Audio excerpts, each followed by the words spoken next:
And then in Michigan, the Democratic Senate primary between Haley Stevens and Abdul al-Sayed, it's evolved into one of the nation's most significant ideological showdowns. And that party primary is raising fundamental questions about the future of the Democratic Party and what role the government plays in solving some of the affordability crises facing American families. Now, joining us to discuss the primary in Michigan is Michigan State Director for Americans for Prosperity, Tim Golding. Tim, thanks for taking time. As we just laid out a little bit of the different things happening across the country today in the primaries, a lot of eyes are going to be on Michigan, and in particular that Democratic primary between Stephen and al-Sayed. What really should Michigan voters be looking out for here? Yeah, well, in the Democratic primary, you have the choice between a socialist, a Marxist, and a progressive who's painting herself as a moderate.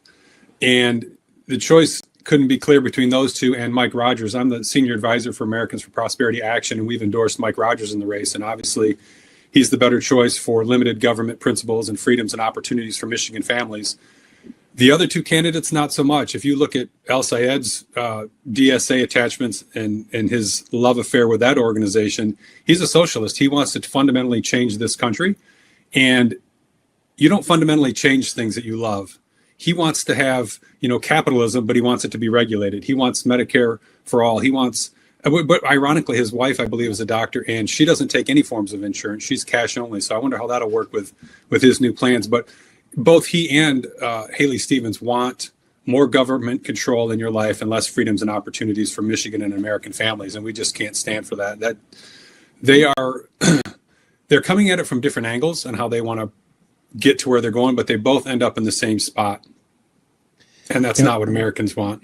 It sounds like there's some balancing here between the ideas of having practical reforms versus having ideological battles within this primary. Is this kind of like a microcosm of what we may see play out in other states across the country with their Democratic Party going between maybe a moderate progressive versus a Democratic socialist?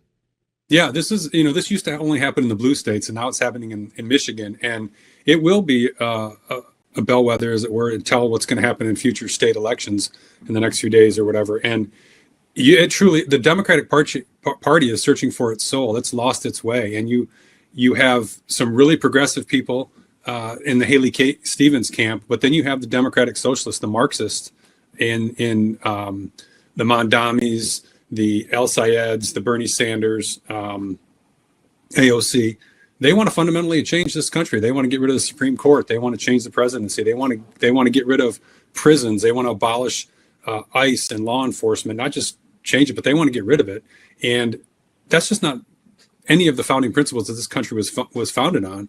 And again, like I said earlier, they want to change how this country operates. And the way this country has operated, three branches of government and so forth, has made us be the strongest, most powerful, most prosperous nation for the last 250 years. And I hate to think what happens if they ever did get control. But I do believe Michigan voters, and we talk to them every single day, are not going to be swayed by the snake oil that Abdul al-Sayed and his camp are selling.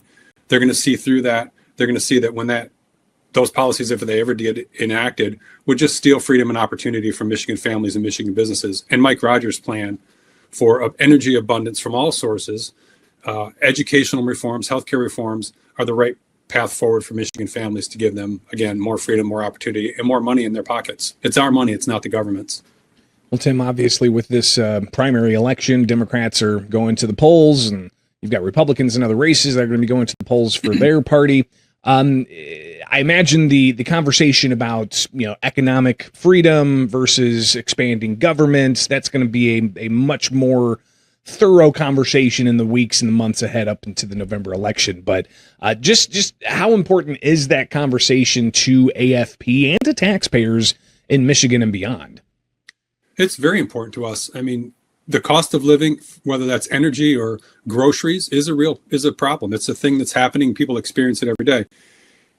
Our candidates that we endorse in our organization are fundamentally in line with less government intrusion in our lives, less government regulations and red tape, take energy, for example. Mike Rogers wants to change the way we permit energy production, wants to clear a path so we can have more energy infrastructure built so that we can have energy abundance again from all sources. And when people hear Mike's plans, which completely align with our policies in our organization, they do see a clear path towards less government regulations and less cost.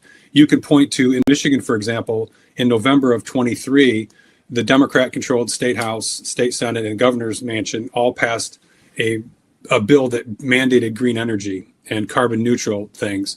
And in the time since then, we've now have the highest energy costs in the Midwest with the least amount of reliability, and people are paying for this. We point out those democratic solutions, those socialistic solutions, those mandates from the government only increase costs and limit freedom and opportunity for Michigan families. They see the Republicans having a better path forward. And we talk to people every day. And when they see and hear what Mike Rogers wants to bring forth as a U.S. Senator, they're coming on board with his way of thinking. And we talk primarily, again, to swing voters and show them that the conservative Mike Rogers, the principled congressman who will hopefully be the senator soon, has a better path for them in their lives and let them keep more of their hard-earned dollars than the Democrats and the socialists that only want to increase the size and scope of government. We point that out every day.